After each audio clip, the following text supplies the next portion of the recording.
Loss অ্যাঞ্জেলেসের সৈকত শহর মালিবুর 1/3 পুড়ে গেছে। একের পর এক দাবানল শহরটিকে গ্রাস করছে, আর পরিস্থিতি দিন দিন আরও ভয়াবহ হয়ে উঠছে।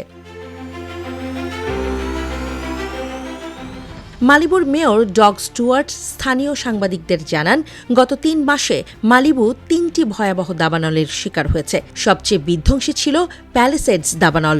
শহরের বেশিরভাগ অংশে আগুন ছড়িয়ে পড়ায় সেখানকার বাসিন্দাদের মধ্যে আতঙ্ক ছড়িয়ে পড়েছে। গত সপ্তাহে ক্যালিফোর্নিয়ার লস অ্যাঞ্জেলেসে শুরু হওয়া দাবানল দ্রুত ছড়িয়ে পড়ে। আগুনের শিখা এতটাই তীব্র ছিল যে এটি আকাশের রংকেও পরিবর্তন করে দিয়েছিল। লস অ্যাঞ্জেলেস শহরের চারপাশে বড় বড় দাবানল চলছে। কর্মকর্তারা আশঙ্কা প্রকাশ করেছেন যে নিহতের সংখ্যা আরও বাড়তে পারে। লস অ্যাঞ্জেলেসের বর্তমান 4টি বড় দাবানলের মধ্যে সবচেয়ে বড় দাবানল প্যালিসেডস। এই দাবানলটি 23,654 একর এলাকা জুড়ে ছড়িয়ে পড়েছে। মাত্র 11% নিয়ন্ত্রণে আনা সম্ভব হয়েছে।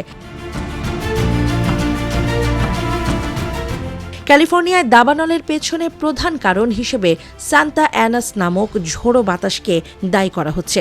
এই বাতাস দাবানলের আগুনকে আরও দ্রুত ছড়িয়ে দেওয়ার কাজ করছে। শুক্রবার রাত থেকে বাতাসের গতি কিছুটা কমলেও আগামী কয়েক দিনে এটি আরও তীব্র হতে পারে বলে জানিয়েছেন কর্মকর্তারা।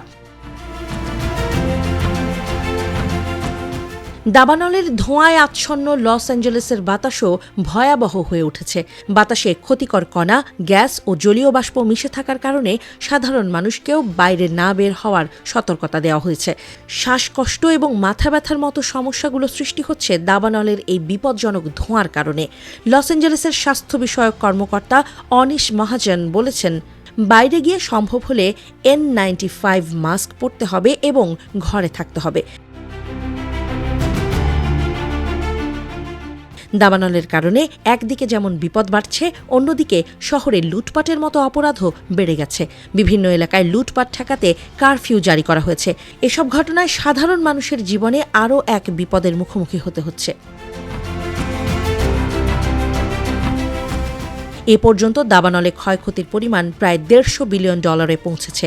এ সময়ে শহরের বাসিন্দাদের জন্য পুনর্নির্মাণ কাজ শুরু করার কথা বলা হচ্ছে, কিন্তু প্রাথমিকভাবে আগুন নিয়ন্ত্রণে আনতে প্রয়োজনীয় পদক্ষেপ নিতে হবে। এখন লস অ্যাঞ্জেলেস এক অভূতপূর্ব দুঃসময়ের মধ্যে দিয়ে চলছে। পরিস্থিতি যে আরও খারাপ হতে পারে তা নিয়ে কেউ কোনো সন্দেহ করছে না।